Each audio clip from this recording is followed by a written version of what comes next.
السلام عليكم إخوتي الكرام. في هذا الفيديو سوف أقوم بشرح طريقة تعبئة استمارة فيزا إسبانيا شنغن. بالنسبة لطريقة تعبئة استمارة فيزا شنغن إسبانيا، هناك 3 طرق. الطريقة الأولى عن طريق الحاسوب. يمكنك استعمال برنامج أدوبي أكروبات، وهو الذي سوف نستعمله في هذا الشرح، أو برنامج فوكسي تريدر. هناك عدة برامج لكن هذه أشهرها. الطريقة الثانية عن طريق الهاتف. أيضا توجد تطبيق باسم أدوبي أكروبات في البلاي ستور، أو PDF Editor، أو تطبيق زودو. الطريقة الثالثة هي عن طريق خط اليد. يفضل في هذه الطريقة الكتابة بقلم أسود، لكن إذا كان خطك سيء فيفضل استعمال الطريقة الأولى أو الثانية عن طريق الحاسوب أو عن طريق الهاتف. نبدأ على بركة الله.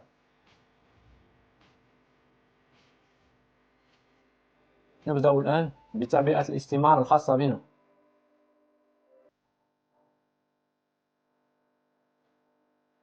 الخانة الأولى الاسم العائلي أو النسب.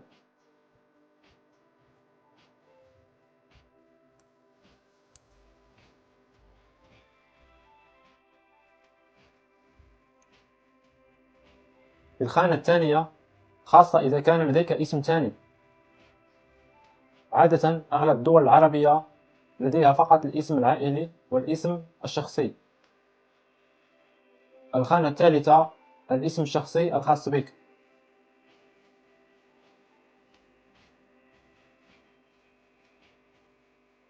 الخانة الرابعة تاريخ الازدياد. نبدأ باليوم، مثلا 25 شهر 5 ماي.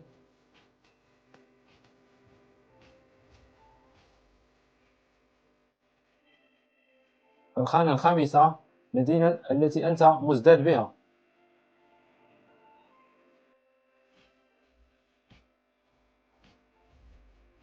الخانة السادسة بلد الازدياد، مثلا المغرب أو مصر.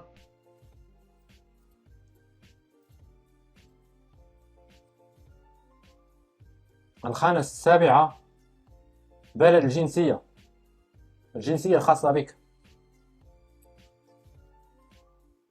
هنا في هذه الخانة أيضا إذا كانت لديك جنسية أخرى تضيفها هنا. الخانة الثامنة الجنس الخاص بك، هل ذكر أو أنثى.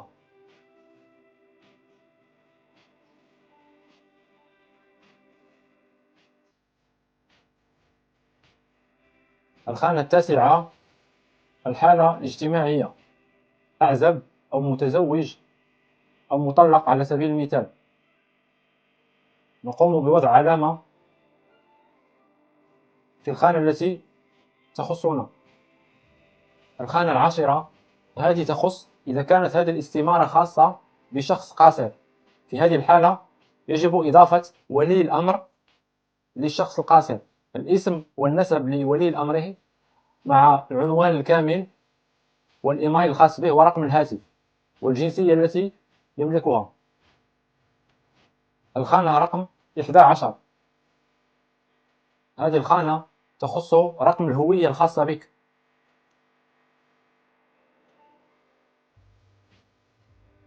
الخانة رقم 12 هذه تخص نوع الجواز الخاص بك، عادة جواز سفر عادي. نقوم بوضع علامة هنا.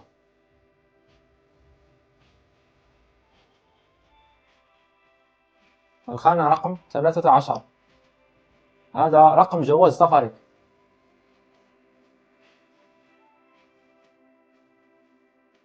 الخانة رقم 14 تاريخ إصدار جواز السفر.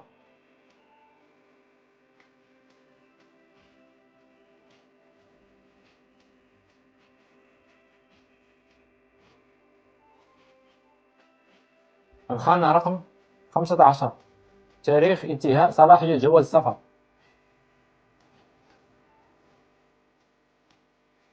الخانة رقم 16 البلد الذي أصدر لك جواز سفرك.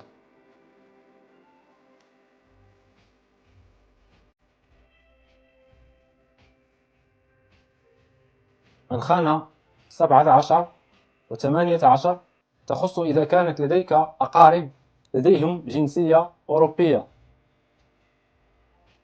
في هذه الحالة إذا كان يتوفر فيك هذا الشرط ولديك عائلة في أوروبا لديها الجنسية، فيجب عليك إدخال المعلومات الخاصة بهم: النسب والاسم الشخصي، تاريخ الازدياد، الجنسية الحاصلين عليها، ورقم البطاقة الخاصة بهم. عادة لا تحتاج إلى إضافة هذه المعلومات، اتركها فارغة إذا لم يكن لديك شخص لديه جنسية يعيش في أوروبا.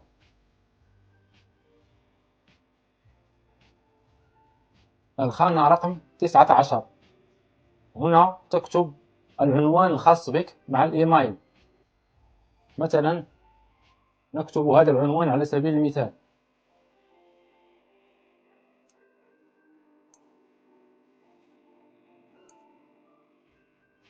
نكتب أيضا الإيميل. في هذه الخانة تكتب رقم الهاتف الخاص بك. يمكنك إضافة الترقيم الخاص بالدولة أو بدون ترقيم، ليس مشكل. الخانة رقم 20، هذه تخص إذا كنت تقيم بدولة أخرى غير الدولة التي أنت حاصل على جنسيتها. مثلا أنت مثلا مغربي مقيم بدولة الإمارات. هنا تقوم بوضع نعم، وتقوم بكتابة الدولة التي أنت مقيم بها مع بطاقة الإقامة وتاريخ صلاحية الإقامة. في هذه الحالة سوف نضع نحن لا. الخانة رقم 21، هذه تخص الوظيفة الخاصة بك، أو بالنسبة إذا كان طالب تكتب طالب أو متقاعد مثلا.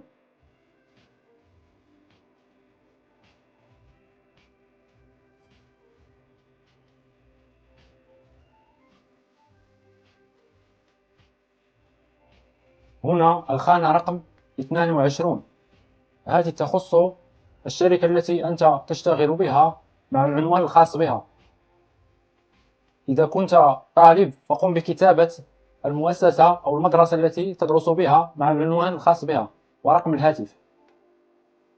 إذا كانت لديك شركة أنت صاحب الشركة فتقوم بكتابة الشركة الخاصة بك هنا مع العنوان الخاص بها أيضا.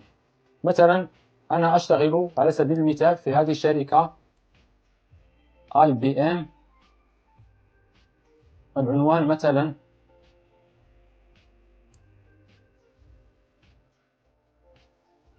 ورقم الهاتف. الخانة رقم 23، هذه تخص سبب الزيارة: سياحة أو لأغراض الأعمال أو لغرض زيارة العائلة والأقارب أو لسبب ثقافي، مثلا تظاهرة ثقافية، أو لسبب الرياضة، مثلا أنت تريد المشاركة في مسابقة رياضية في إسبانيا، أو official visit، هذه تخص السياسيين أو إذا كانت هناك زيارة رسمية. هنا إذا كان سبب زيارة إسبانيا هو لغرض العلاج، هنا لغرض الدراسة، وهنا لغرض ايروبورت ترانزيت، بمعنى إذا كانت أنت لديك رحلة مثلا من المغرب إلى البرازيل ولديك توقف في الطائرة 8 ساعات في إسبانيا أو 10 ساعات، فيجب مثلا عليك أن تطلب فيزا ترانزيت، هذه فيزا خاصة. أو لسبب آخر، إذا كان سببك غير هذه الأشياء التي ذكرنا فيمكنك توضيح الأمر هنا. مثلا نختار نحن سبب الزيارة هي سياحة.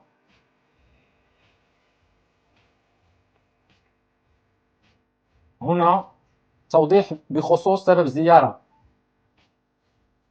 مثلا تقول لهم لأغراض سياحية. السؤال رقم 24، هذا توضيح للسؤال الذي من قبل. إذا قمت باختيار مثلا سياحة، يجب توضيح سبب مثلا لأغراض سياحية وتكتب مثلا جملة، أو إذا كان مثلا لأغراض أعمال يجب توضيح مثلا ما هي نوع الأعمال التي سوف تقوم بها باختصار.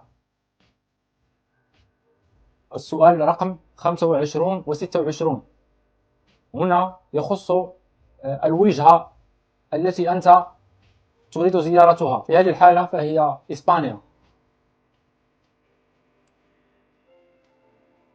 يمكنك كتابة إسبانيا إذا كنت من المغرب فتكتبها بالفرنسية، إذا كنت من دول أخرى لغتهم الأولى هي الإنجليزية فتقوم بكتابتها بالإنجليزية. في هذه الخانة تقوم بكتابة الوجهة الأولى التي أنت سوف تدخل لها، في هذه الحالة أيضا إسبانيا.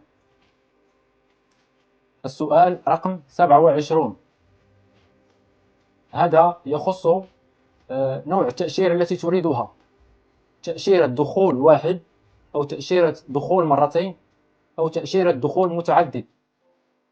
تأشيرة دخول واحد إذا كانت لديك فيزا مثلا مدتها 3 أشهر وكان دخول واحد، فإذا دخلت إلى إسبانيا حتى ولو لا زالت المدة صالحة فلا يمكنك الرجوع إلى إسبانيا.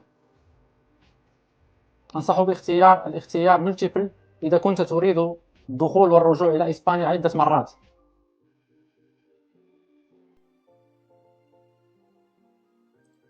في هذا السؤال تقوم بكتابة التاريخ التي تريد الدخول فيه الأراضي الإسبانية، وهنا تاريخ العودة. نقوم بكتابة تاريخ دخول إسبانيا مثلا على سبيل المثال، وهنا تاريخ العودة إلى بلدك. ملاحظة: يجب أن تتطابق هذه المعلومات مع تذكرة الطيران الخاص بك. السؤال رقم 28 هل سبق ولك أن تقدمت بطلب فيزا شنغن وقمت بعمل البصمة في مركز التأشيرة أو عند القنصلية؟ الجواب إما لا أو نعم. هنا هذا السؤال يخص تأشيرة شنغن بصفة عامة وليس إسبانيا فقط. إذا تقدمت سابقا بفيزا شنغن فيجب أن تقوم بملء هذه المعلومات: تاريخ التقديم مع رقم الفيزا الخاصة بك. كما تشاهد في الصورة هنا يمكنك الحصول على رقم الفيزا. إذا لم يسبق لك أن تقدمت على فيزا شنغن فتقوم بوضع لا. السؤال رقم 29 هذا يخص فقط إذا كنت تريد التقديم على فيزا ترانزيت، يعني وجهتك النهائية ليست إسبانيا، لكن تحتاج إلى التوقف وعمل إسكار في إسبانيا لكي تكون الرحلة النهائية مثلا إلى بريطانيا. في هذه الحالة لكي تأخذ فيزا ترانزيت يجب أن تقوم بإعطائهم أن لديك تأشيرة أخرى لدولة نهائية مثلا إلى بريطانيا، وتقوم بملء هذه المعلومات. عادة اترك هذه فارغة.